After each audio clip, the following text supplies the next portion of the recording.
So, Galactus in the MCU. Do we have our first Easter egg? Well, let's talk about that. So as we get into this, we have to go all the way back to Guardians of the Galaxy Volume 1. So of course, I think most people watching this will have seen Guardians of the Galaxy Volume 1. And there's an important scene in there that's played for a gag by the Collector, where he explains to our heroes, slash, I guess, reluctant heroes, if you will, the origin of the universe. And this is apparently where the Galactus Easter egg has been hiding right in front of our eyes this entire time. So during the whole explanation of how the galaxy and how everything came to be with the stones and everything, we see this face. This is what we're going to be focusing on when it comes to this rumor. Slash Easter egg, slash Galactus, whatever. So what this rumor is suggesting is that this is the humanoid face of the science of the universe. Don't worry, we'll get back to this. I know, confusion, trust me. Anyways, now that you've seen that face, if we look over here at this planet, well, this rumor is suggesting that this is the planet Ta. T-A-A. I'm not sure how they're going to pronounce it in the MCU. Maybe there's some complex way. Maybe it's an alien language. I don't know. But I'm going to call it Ta.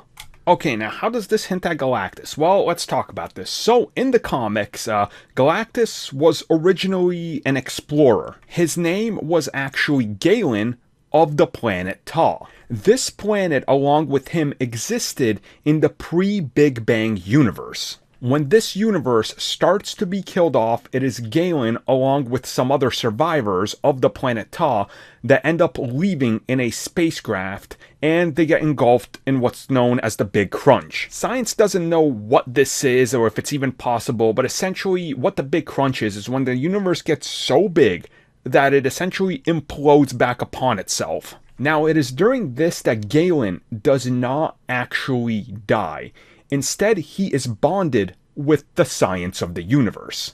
It is at this point that all the debris and everything from the ship binds with him, and he ends up spending billions of years just kind of sitting in this egg, until he is reborn as the World Eater Galactus. He is actually then discovered by a Watcher who decides not to deal with him and lets him live. We already know that the Watcher is already in the MCU, and we of course see this face, so thus people are making this theory and connection. Now honestly, this is a pretty far-fetched theory, but we have no concrete way to figure out if it's legit or not. And honestly, it's a pretty good one, right? Maybe it's here, maybe they're not going to explain it till they have the rights back, and then they can go, see, that was it. Or maybe they've already had the rights to Galactus in some way, shape, or form by exchanging characters, which we've talked about they've done before with Fox, and they're just waiting on. And maybe this was an Easter egg planted in there for the long payoff. Because they've said there's plenty of things and Easter eggs still that are undiscovered in most of the MCU movies that will be playing out at some point in the future. So do we already have Galactus in the MCU and we're just waiting for the deal to, officially be set and then we're going to see him? Well, it's hard to say. You guys, let me know your thoughts on this down below.